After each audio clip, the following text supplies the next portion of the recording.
Alright, we have 3 movies this week. It could have been 4. I could have seen the Tyler Perry, Tiffany Haddish movie, Nobody's Fool, but I didn't, unsurprisingly. So I figured these 3 were good enough. Not We didn't want to fuck up the nice streak that these 3 had going for them. So we're going to start with Creed 2.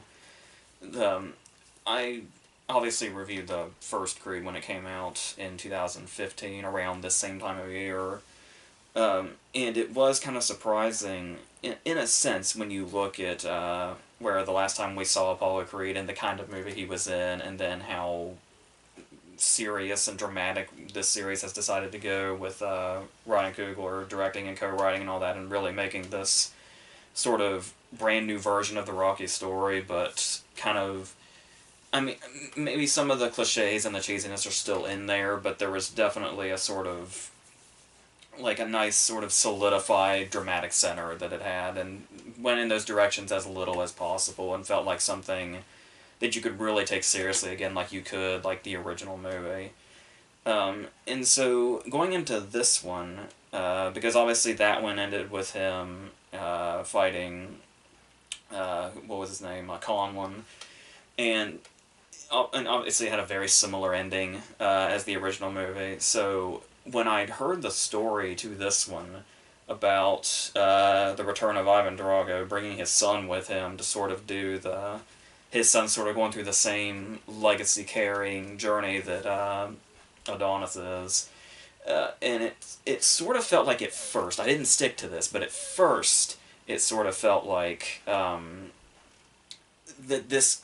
these 2 movies, Creed and Creed 2, could have been one movie if they really tried, where you have him, meeting Rocky and doing all the training and all that in the first movie and getting to be the fighter that he is, with a little bit of that backstory in there when he's a kid.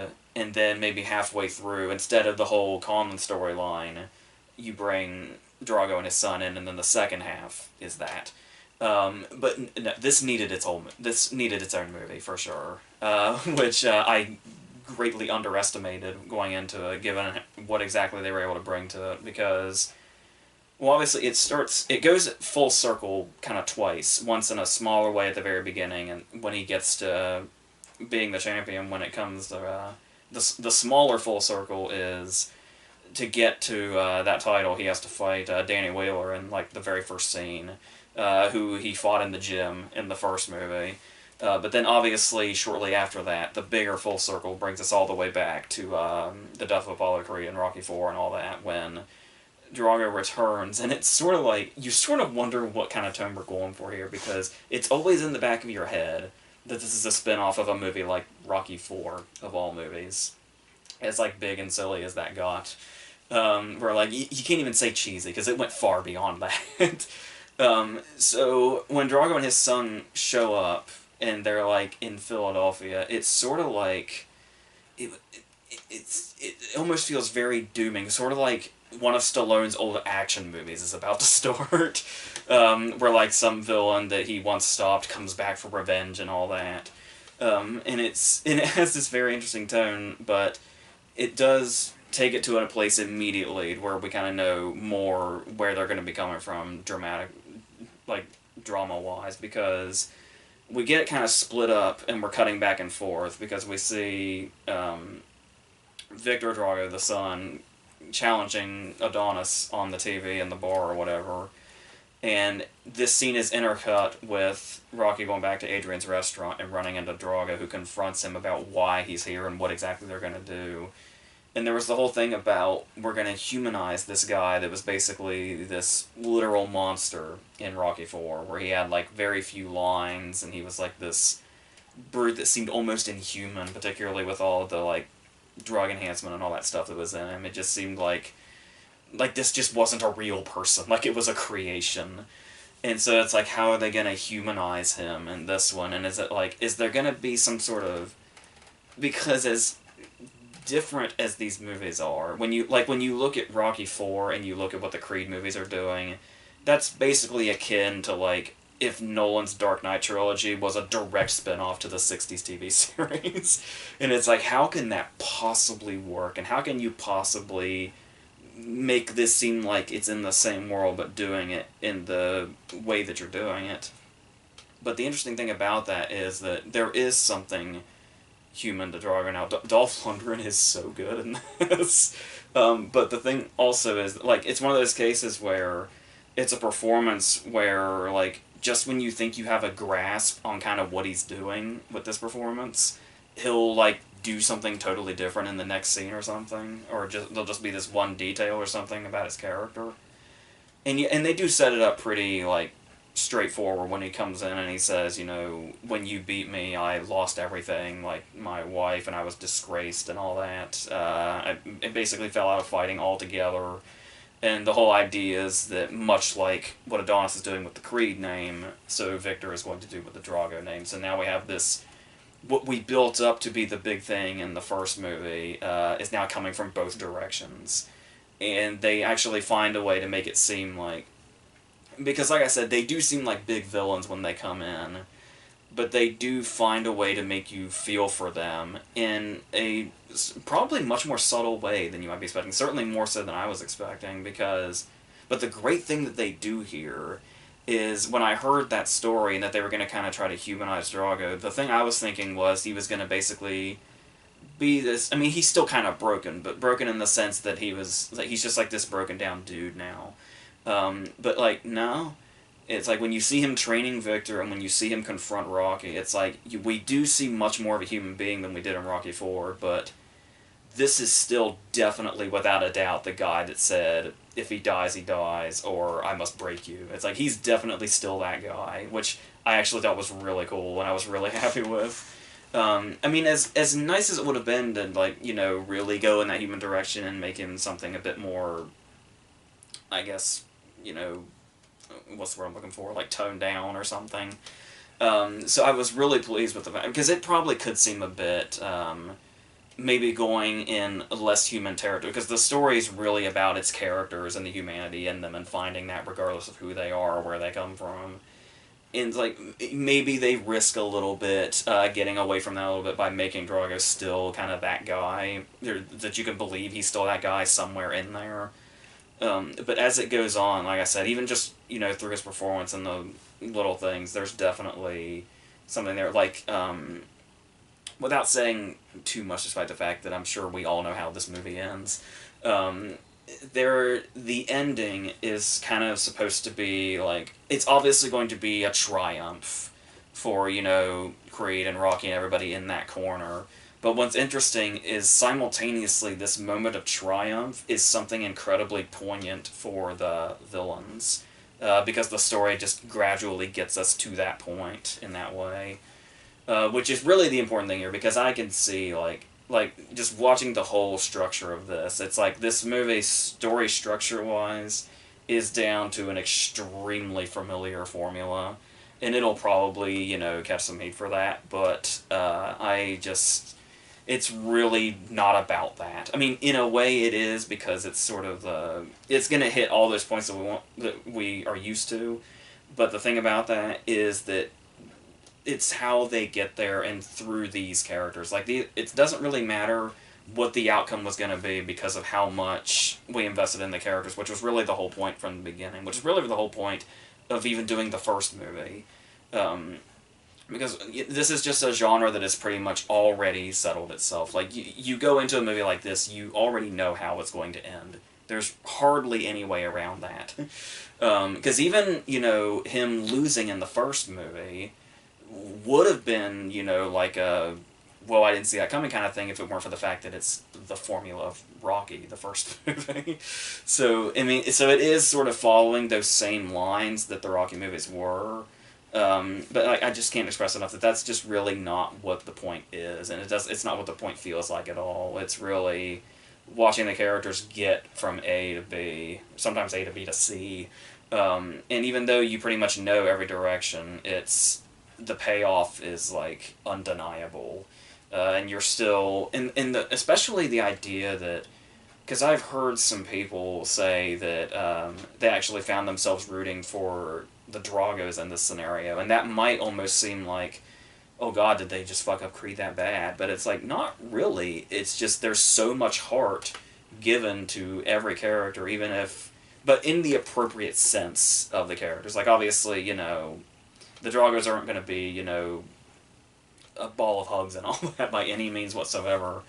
But even when there's like a harshness to them and how he's training him and all that, there's just still such a humanity that they're able to find in this. And I know some people were probably concerned that Ryan Coogler didn't direct this, and the director is like, I'm really not sure what else he's done, if anything at all. So some of like the visual flair that Coogler has obviously isn't going to be here. Though I do kind of like that, like one of the most famous scenes in the first movie, the first Creed, is the one-take fight. And it's like, there's nothing like that here, and that might disappoint some people, but I'm actually kind of glad that they didn't really try to, like, completely recreate Coogler's style, because it just would have...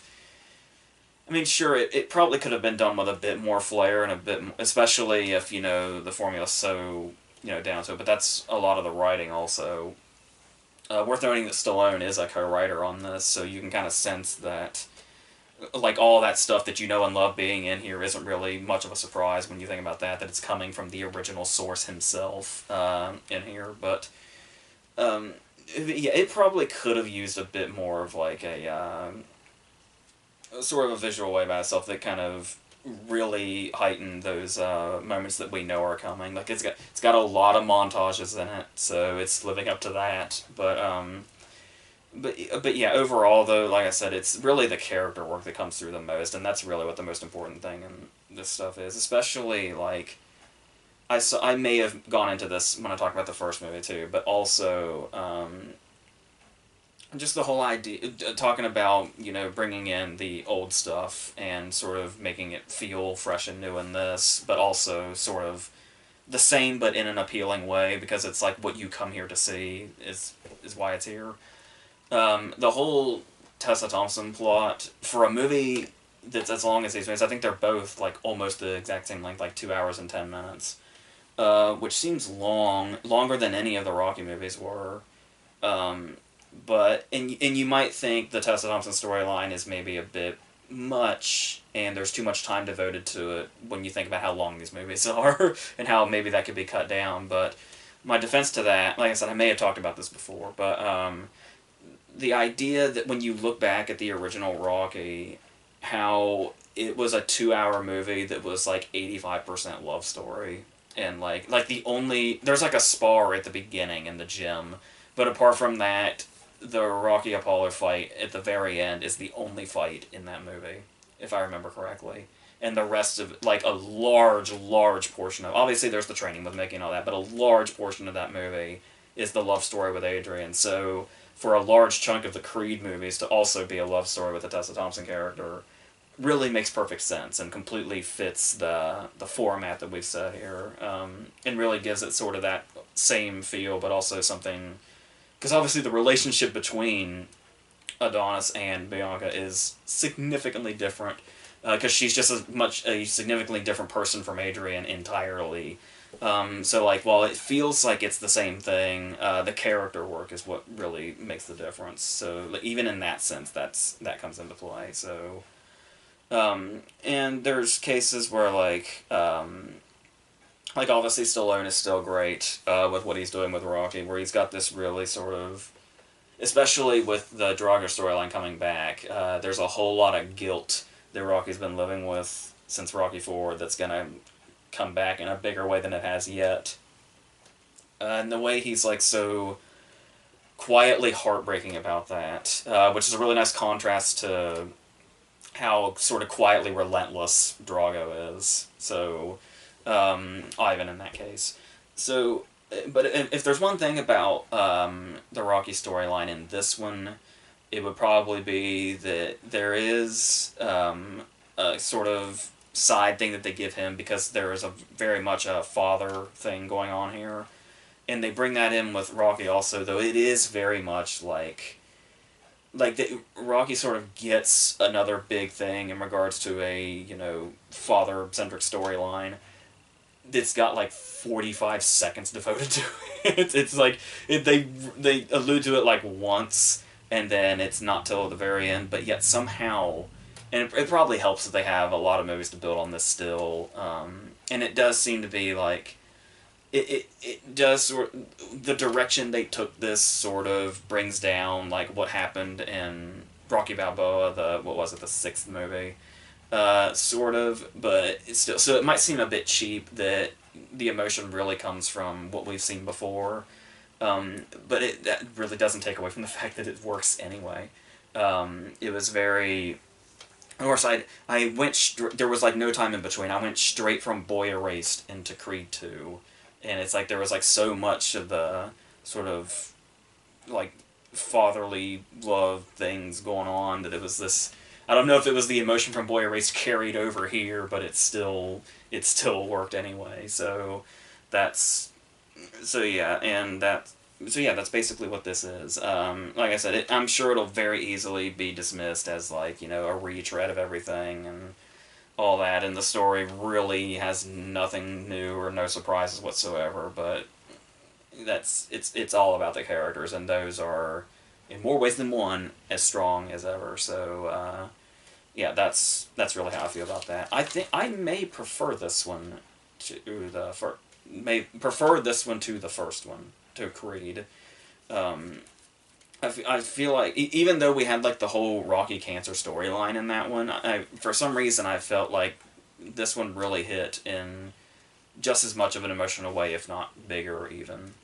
But yeah, that was its own thing also. So that's hard to. It's kind of as far as how they get you emotionally is so different. It's kind of hard to say that, but yeah. So that's what that is. We'll go on to Ralph Breaks the Internet. I was, I don't know if I was concerned about this, but in the back of my, because usually I've been saying a lot lately that I tend to not have much of a connection to animated movies anymore. I wish that wasn't the case, but unfortunately it's just like all these ones that like, I mean, I guess Coco is kind of an exception, but apart from that, like everybody's talking about like Inside Out and stuff like that. And for some reason, I just don't feel that connected anymore, at least I don't know, to very few and far between. But Wreck-It Ralph still gets me in like this really big way. And what's weird is like I hate video games, but Wreck-It Ralph is like the animated movie in the last decade or so that I just like. If you take out like the Disney classics from like the 30s and 40s, and you take out the Disney Renaissance, I could probably comfortably call Wreck-It Ralph one of my favorite animated movies ever. And so with that in mind, going into a sequel that sort of completely seems to want to go in a different direction, going into the internet direction, I think I was really more curious than anything else. It wasn't like I was thinking this was going to suck or anything, or that I was constantly holding it over its head how much it had to live up to when you look at the first one, but it's... But yeah, the fact that they were going to do like a new idea, certainly interest was piqued at least. So... and, John C. Reilly playing this character and Sarah Silverman playing Vanellope and all that is like, you just, ever since Wreck-It Ralph came out, you always kind of wanted to see more of them, so you're just sort of welcoming all this. Jack McBrayer as Fix-A-Felix is one of my favorite things ever, too. Who doesn't get near enough to doing this, which is weird because it seems like they are setting something up with him and Calhoun, like they're going to have like their own kind of subplot, and we're going to get more of them, but in an entirely different scenario.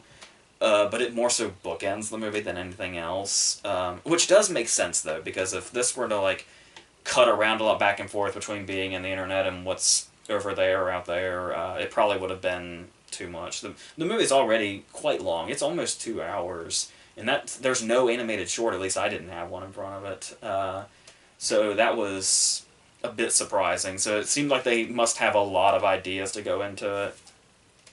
And they do. It is, it will, just right away, and it's probably one of the first things you'll notice, it is, as clever as it is, and certainly coming from a similar clever place that the first movie was, it does feel, like, alarmingly like it's, like, how quickly it could be dated. Like, how much of the, because obviously, you want to kind of, get on a movie's case for going for stuff that's like right in the now that'll absolutely not stand the test of time. But at the same time, it's like, how do you make this movie with this setup without having stuff that's that. So it's going to kind of try to have to balance the timeless with the this thing's fame is already running out. So, but the thing that I do kind of like, and I know people I think I may have mentioned this before. People get way too like focused on product placement and their hatred for it and their distraction for it. If you're like constantly in a movie, you know, distracted by product placement, you're very easily distracted. I think, at least in I know some cases are undeniable, but for the most part, it's like who cares if they even if especially if they do something that's like a knockoff brand. I think it's like a fake brand that's obviously supposed to be a real one. I think that's even more distracting. So more power to them if the real thing is there, because they're in the world obviously. So I actually kind of liked the fact that in with this kind of setup, if this was any other company but Disney, them going in and saying like Google and Pinterest and all that other stuff, Instagram, all that stuff, in pretty much any other movie that doesn't have Disney money, it would have just been a whole bunch of knockoffs. Obviously, there's some stuff that they, you know, made up themselves that seem real but actually aren't, or are close to something that's real that isn't. But it just sort of felt really nice and authentic, and so like weirdly free to see all the shit that they had all the rights to use without like any sort of red tape or having to sort of bounce around it.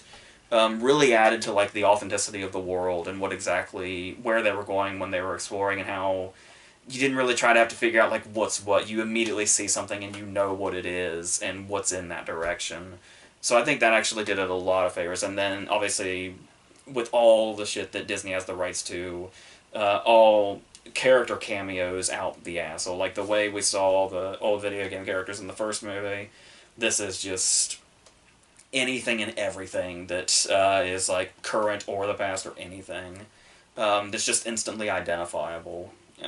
So, and then also just those things in general. Like apparently there are some sort of adult themed Easter eggs if you look hard enough, but then there's the stuff that's more quite obvious. Like I initially thought that the clickbait character was funny, where he comes up to you and talks about, you know, the offers and all that. I didn't realize how major of a character he was actually going to be, and I think that was Bill Hader. I think I read that, which is even more appealing. And then you've also got the stuff like Alan Tudyk actually comes back playing a totally different character, which you would never know because that's how damn brilliant he is. And they do the, you know, autocomplete joke where they go up to him and he's basically he is the search engine, and he does the whole, you just say one word and he screams all the possibilities at you like autocomplete does. But on top of that, also they do have not just saying what I've been saying, where it's like this is the stuff on the internet and we recognize it, so that's funny. But there's also, you know, the occasional or not so occasional jab at it. Like one of the major plot points is Ralph trending in a viral video, and then like once he's trended for like 15 seconds, it's over.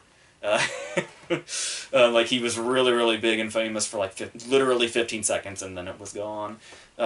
Stuff like that. But then there's also some cases where I was talking about like some things will seem dated, but then there's other things that are like weirdly perfectly timed. Like I was just saying last week that with the Grinch, we have that joke with the screaming goat.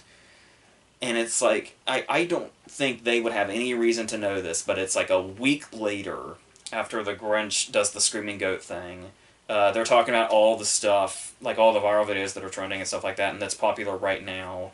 And they show one of those videos, and they're like, apparently the screaming goat is back. Apparently it's popular again, and it's like, holy shit, with the way that lines up with the release of the Grinch is kind of amazing. So, even then, when it seems like they could be dated, maybe they're still right there. So that's really fun. So, and then I would say if there's an issue, it would be that despite this whole gigantic world that they have, the story, especially with the time they have too, the runtime that they have, they do find ways to sort of limit the story, like with the whole slaughter race scenario. They spend like a lot of time there and on that. Though it does make sense plot-wise that Vanellope would find a much more intense racing game than Sugar Rush to get stuck in and want to stay there. Um, and to the point that obviously one of the big, things in the advertising is the moment when Vanellope meets all of the other Disney princesses, past and present, and she decides that she needs her own song, like all of them have. And this really sort of surreal and bizarre but kind of amazing moment where we see Vanellope get one of those songs, and it's about the slaughter race game, and because the thing about it is it's so big and triumphant that sound wise it sounds exactly like one of those big iconic Disney princess songs, but then it's also hilarious when you listen to the lyrics and you realize that this is about a little girl singing about a racing game called Slaughter Race, despite how poignant it sounds. But so scenes like that just really sort of like, it's sort of those things that kind of took me out, and it's like, this is like something I'm actually witnessing. This is interesting. But then there's also the moments where they get, obviously there's going to be in-jokes abound too, and some of those I feel like can be a bit easy and cheap, but there's some good stuff, particularly like when they're in like the Disney territory, you'll find like the A113, which is usually rather hidden in the Pixar movies. It's like right there on the wall.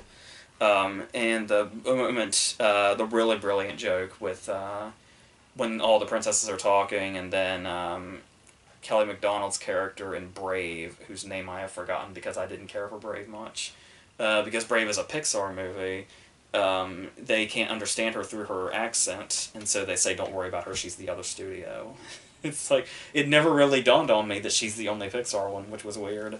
But I mean, even so, that scene is probably going to be one of the more, acclaimed aspects of the movie. I do think it's getting it's getting a little bit tired, Disney going in the self-deprecating direction, where everybody's starting to call out the old Disney movies for how, like, I guess, I guess the whole chauvinist thing, where it's like they need the big dude to take care of them. Of course, she's referring to Ralph in an entirely different way, but it still happens to coincide with what they're talking about. But it's like, I feel like we've been talking about that for quite a while. Like, it is, because it's a large portion of the princess's scene is them coming to that conclusion. But it's like, yeah, we've been going in that direction for a while now. I just this earlier this month I was talking about Into the Woods again, where they addressed that. That was 4 years ago, so we've at least been in it that much with Disney sort of self-deprecating in that direction. But even so, it's still a really good scene though, and the way they sort of. I also love how their shirts have all something that sort of, when Vanellope kind of gives them an upgrade and everything sort of reverts back to something. So, and then they go into a lot of, because the great thing that the first movie was able to do was just how, like, really shockingly emotional it was. Like, I know everybody talks about, like, the first 10 minutes of Up, or that goddamn Bing Bong for some reason, but, like, many scenes in the first Wreck-It Ralph, like when Ralph has to, crush her car because King Candy, got in his head. It's that just, it's miles above those scenes. I mean, I know, I know it's sacrilege to go against Up, and it does definitely have like a big emotional impact. But for some reason, it's the scenes in Wreck-It Ralph that just really kill me for some reason. And this also definitely goes in those directions, because the great thing that both of these movies do, this one and the first movie, are just their messages in general, which they have many of in different ways of showing them off. And there's some that are much more straightforward, like when he discovers the comment section. I love the comment section gets its own dooming music, because people know just how much of a goddamn cesspool it is in any format whatsoever. So that includes here also, so unfortunately. But the thing also is that the different ways it sort of shows these things off, where, like I said, it's obvious kind of in the comment section thing where Ralph starts reading, terrible things about himself, which gets way overshadows the good stuff people are saying about him. But then there's also the thing about Alfred Molina eventually comes into this, who has a virus that he unleashes, and the fact that the virus is like it basically pinpoints the worst qualities of what's around it and makes it take over. And it's like there's a whole sort of thing about that. It's a bit spoilery to get into, but the way they take that in the direction that they do just really comes through in a really poignant way. That's not necessarily to beat you over the head with what it's saying, and it's effective enough to where it doesn't really feel like that, and says its point, well enough, and is saying something important enough that it's even if it did feel like that, you still commend it for what it is saying anyway. Um, but I mean, it does occasionally get to a point where the conflicts get a bit predictable. Like we can pinpoint the exact moments that Vanellope's gonna get mad at him and probably go her own way, and then they have to like come back together. And when there's gonna be some ultimate antagonist of sorts, but still, what it seems to be saying here, especially when it gets to the end, really about friendship itself. Like these are some like really hard lessons about friendship that this movie has, and like makes the ending like bittersweet because of it. Um, but the thing also is that not only does it seem like it's about friendship, but to me anyway, I also sort of kind of got this vibe, once again, without saying too much, I guess, where it's almost like this sort of. Because they kind of touched on it in the first movie with Ralph being like one of those, really old style arcade games, and then around him, like all the new games were coming in, stuff like Hero's Duty and stuff like that. And this one, especially with its ending, really seems to like show that separation of like old and new, and how like people can still like the old, but they are starting to go in a more new direction. But that doesn't necessarily mean we're completely leaving the old behind. But there is going to be that progression regardless, and but there's still the message that the old and the new can coexist, even if it does feel like we're mostly moving forward. Something like that, anyway. I don't know how well I articulated that, but it's there somewhere. So, yeah, and of course, obviously, it's. I don't know that it's as funny as the first movie, but it also. I think the first movie had kind of the advantage there where we didn't really quite know as much what we were in for. And even though this does go in a new direction, it still felt like we kind of were much more aware of what to expect and all that. So it wasn't like it didn't catch as much by surprise as the first one did, but there's still plenty off here. And the I didn't stick around for it. I did hear there's like a very post-credit scene, but the mid-credit scene I did manage to see, which is amazing, darkly amazing. So, and doing the whole meta thing too, but without being too much or trying to be too clever. It never really feels like that, so that's great. So yeah, so obviously it's really small in comparison to the greatness that is the first movie, but it's fine. It does kind of have a rocky start too. And it does seem like when they're jumping around the games and all that, just sort of seems like hey, this is what we're doing before. But once it finds that different direction, it sort of finds its way. Even if it's like I said, the story points do get a bit too obvious after a while, but still, with all the messages it has out there, it's really hard to complain. So yeah, let's go on to the last movie, which is Boy Erased. Obviously, there's going to be, endless comparisons to The Miseducation of Cameron Post, which I just talked about like 2 weeks ago.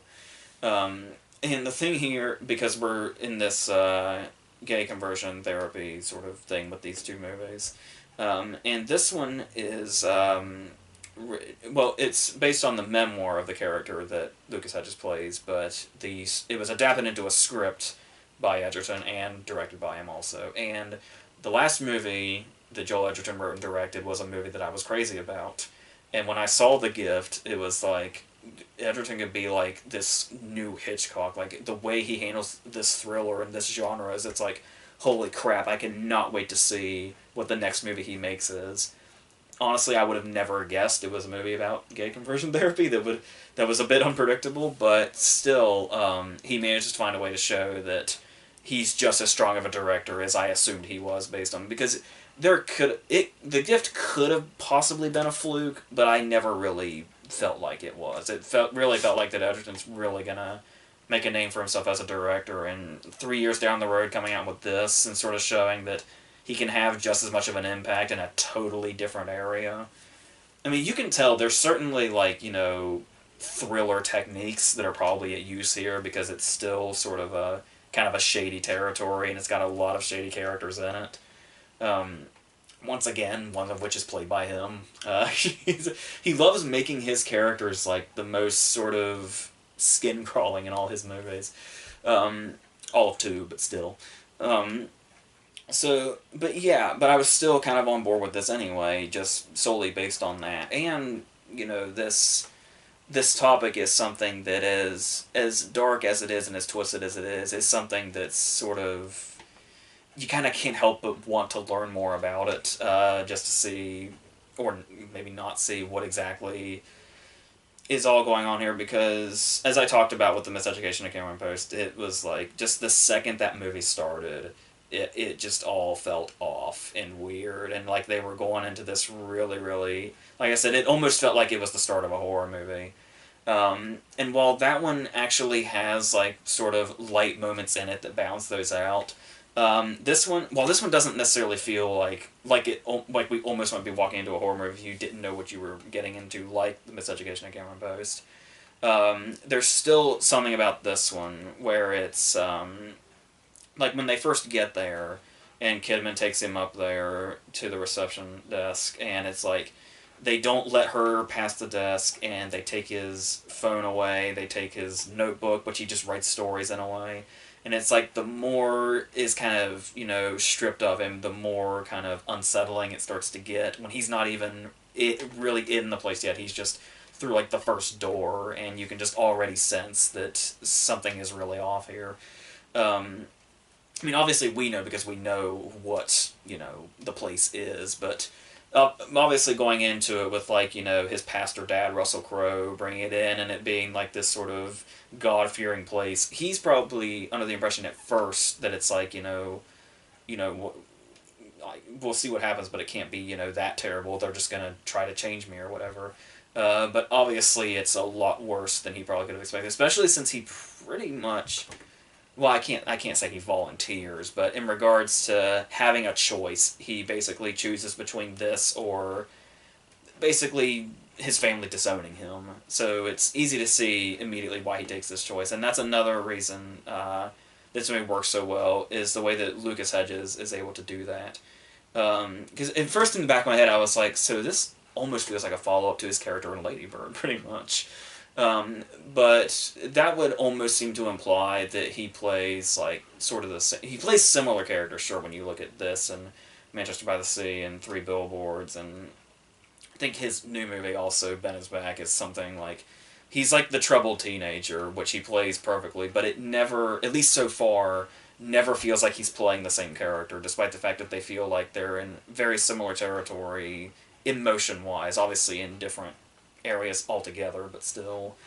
And the thing about this is that I can actually see people thinking he might be too downplayed here, but it's definitely a lot of subtlety. But the thing here also is that he sets it off pretty, because you'd think with a story like this and this kind of character, he's going to have a lot of big, emotional obstacles and stuff like that to go through. But really, the strength of the performance at the start is how we see him in the flashbacks, where it obviously starts with him going there, but then we see like him with his girlfriend in high school, and then when he's in college and all that, and leading up to this. And the thing is before we really see him get into like the nitty gritty of the program or whatever you want to call it, he really like establishes very early that it's going to be very easy to feel empathy for this character.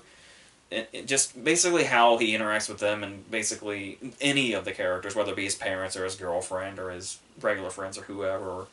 And I think Hedges just sort of kind of naturally has that sort of like this way about him that you almost like want to be protective of, like how sort of how like I knew there was something about him during the freezer scene in Manchester by the Sea. It's like from that point on, in like any movie he's been in, it's like this is like the perfect character just really makes it easy to sympathize for, and is always going through just these terrible situations. Um, and so here, and it's like, it's really seems to be, like, you expect so much, big material out of him. It's really feels like a rare occasion when he really has to go big and, like, really blow up, to the point that it's like, once he finally does lash out in certain moments, it's like extra earned by that point once we get there. Because the way he's able to sort of build up the character's emotional payoffs throughout large portions of the movie, to where they just kind of eventually, reach these big moments when they get there, and it's not just like one of those after the other, because that probably would have been tiresome and probably would have felt way too unreal and melodramatic when he very much from beginning to end feels like a real person. Obviously, he's playing one, but still, movies have fucked that up before, and performances have fucked that up before. But he is just really. Like I said, I don't know if it's. Maybe having writer director dad certainly helps, but I mean, still, it's like, it's amazing with how short his career's been so far and how young he is. These different kinds of, like, really harrowing performances he's been putting out, like, one right after the other, is insane, and how consistently good he is. This is one of those, like, Lucas Hedges is one of those ones where it's like, I'm really curious where his career is, like, 20 years from now. It's like, just how damn good is he by then, or, like, where is his career then? Should he stick to this, which it would kind of be a shame if he doesn't at this point. So obviously, to combat this performance, we have Edgerton as the dude that runs the whole thing. And what's really great about what Edgerton does here is, I suppose, not too dissimilar, if you want to compare them, to what he was doing in The Gift, where it's very much like he can be really, really calm, but he can be, like, equally threatening and pathetic, depending on what the scene calls for. Because throughout the like, obviously at the start of the movie, you see a guy that, like, maybe seems well-meaning, maybe seems like he's doing this because he absolutely believes in it. And much like the John Gallagher Jr. character in The Miseducation of Cameron Post, we do see that there's multiple layers to this dude that are, like, very slowly revealed to us. But at the same time, this dude is absolutely the villain.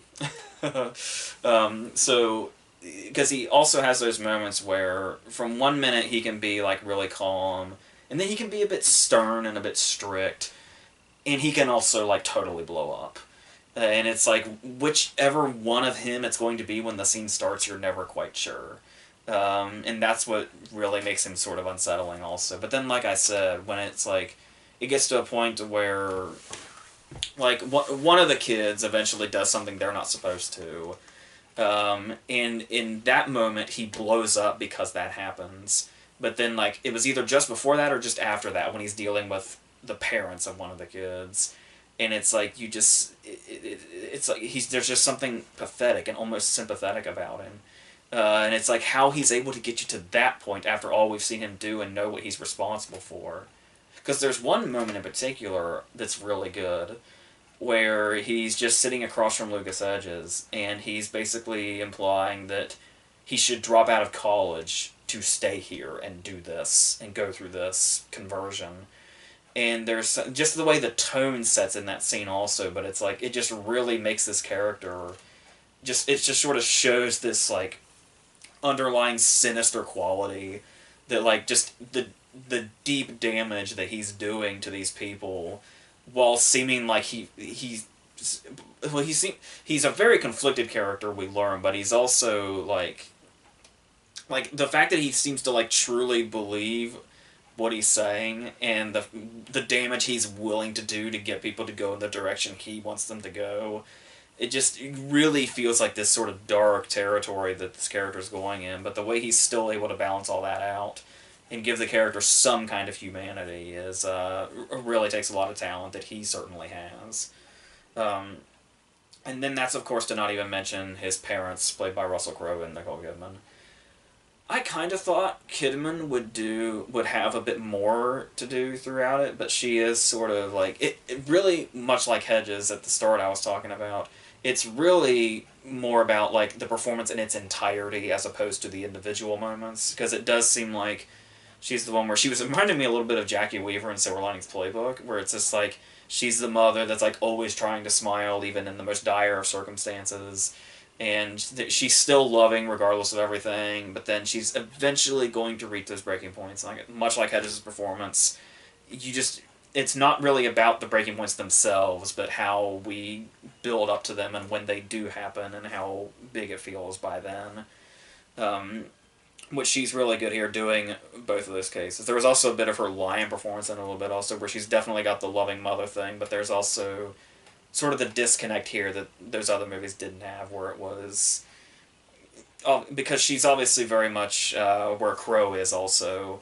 Not necessarily to that extent, but still, because Russell Crowe here has to do the. I mean, you just kind of get a glimpse of the character in your head immediately when you know that the setup is he's a pastor that finds out his son is gay, and the drastic measures he takes to try to change that. But what Crowe really does here, and Crowe is like I've had to. I mean, Crowe is a critically acclaimed actor, and I've had to defend him in the past in some cases, like Les Mis, for instance. But here, like, I could see some people maybe not totally buying this performance, but if that's the case, this would be something else of his that I defend to the death as well.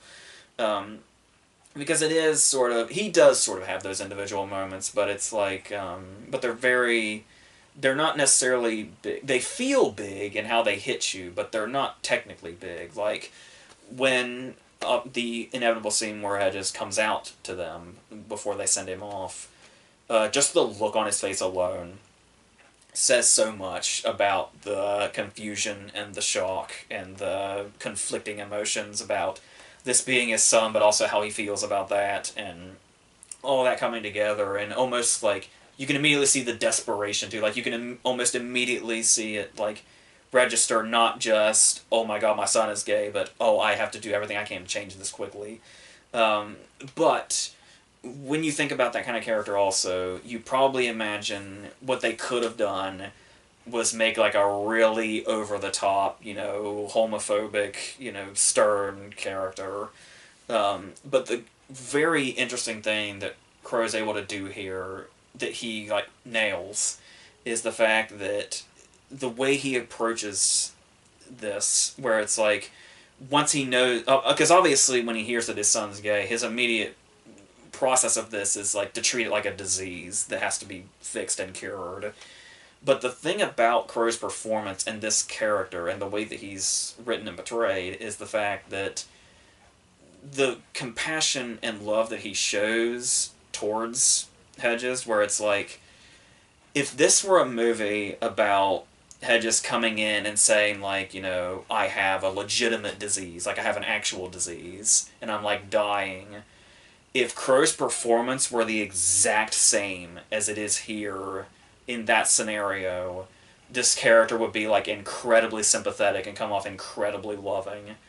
And it's like, but because it's what it is that he's reacting to, the character is obviously going to be, like, there's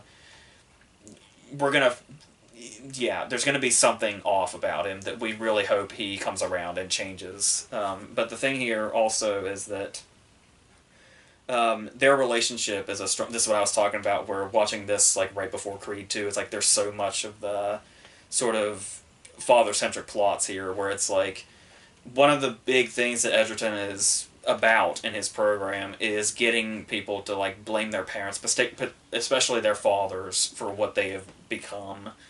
And it's like it's this just really big moment, and we really see the relationship between him and Crowe in a scene that Crowe's not even in because of how Hedges reacts in this scene, and how his dialogue with Edgerton in this scene goes, and it's and the way that they were able to really take like the parents and make them not stereotypes, but make them like really human in the same way, because it is. I mean, I guess there is something else, just kind of generally off about Crowe sometimes. Like, at the beginning, when obviously, he's the pastor, he's the God-fearing kind of dude, but, like, at the beginning also, when Hedges is going to go out with his girlfriend and they're going to go do whatever, and Crowe, like, basically gives him the keys to a car and says, here, just take it and do what you want. And it's like he's he's almost too encouraging of him going out and potentially getting laid or whatever.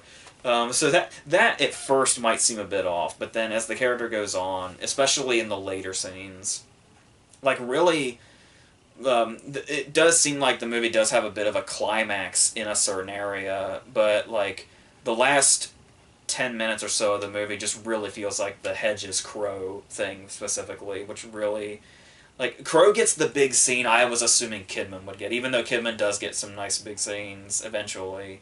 It's really the Crow storyline that really brings it together, and I could see it feeling a bit maybe artificial in comparison to, like, maybe a bit more melodramatic in comparison to how Kidman's story handles it.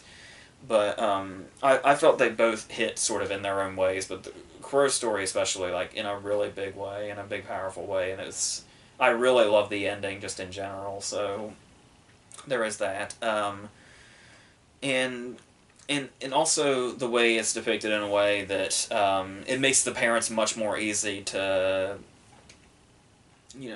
to understand, I guess, when you see just the crazy shit that goes on here and the other directions these people come from. There's one particular scene where a kid is punished, like his family is brought in for his punishment within the thing, and it's like like we really feel for Hedges, and we know the place he's coming from and how difficult and sometimes brutal this can be. There's one scene, sort of unrelated to the Edgerton's place, with Joe Alwyn in college, and it's a scene that it's just really brutal, and the fact that the camera lingers and like doesn't really cut away ever, and we watch the whole thing transpire before it ends. Like from beginning to end, and it's like we see the terrible, horrible things this kid has obviously gone through, but as far as his relationship with his parents and how they treat it, it's like there is something, when we compare it to the lives of the other kids he's in there with, we realize how much worse he could be, and there's some sort of like solace in that, I suppose, but still that doesn't say that it like holds back. There's also a character played by Flea, of all people, who's this really intimidating dude that, I know Flea's kind of hard to imagine as intimidating, but really he's the dude that's basically like is basically there to be the intimidation factor that Edgerton can't quite be. Where he's the dude that's like recently reformed, and he's like, but like maybe too much, and so he's like really strict about how the way they stand and all that, and just it's basically like getting straight boot camp because of Flea, basically, and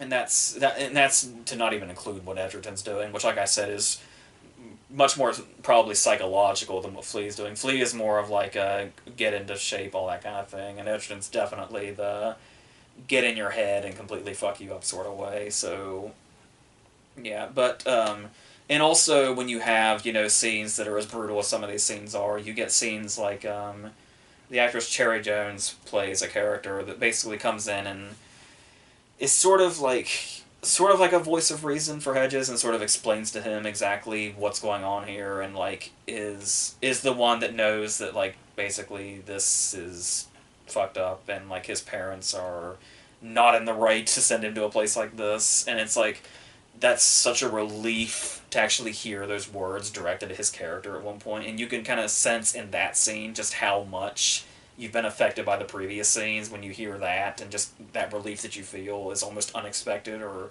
bigger than you would think it was. So yeah, so there are a lot of strengths here. Every now and then, like, it may seem a bit too I don't know, maybe it seems a bit too like there's a couple of moments here. I'm kind of trying to dance around spoilers also, but there's a certain sort of somewhat reveal that almost feels a bit too like clean and movie like, that sort of like takes away the realism of it a little bit.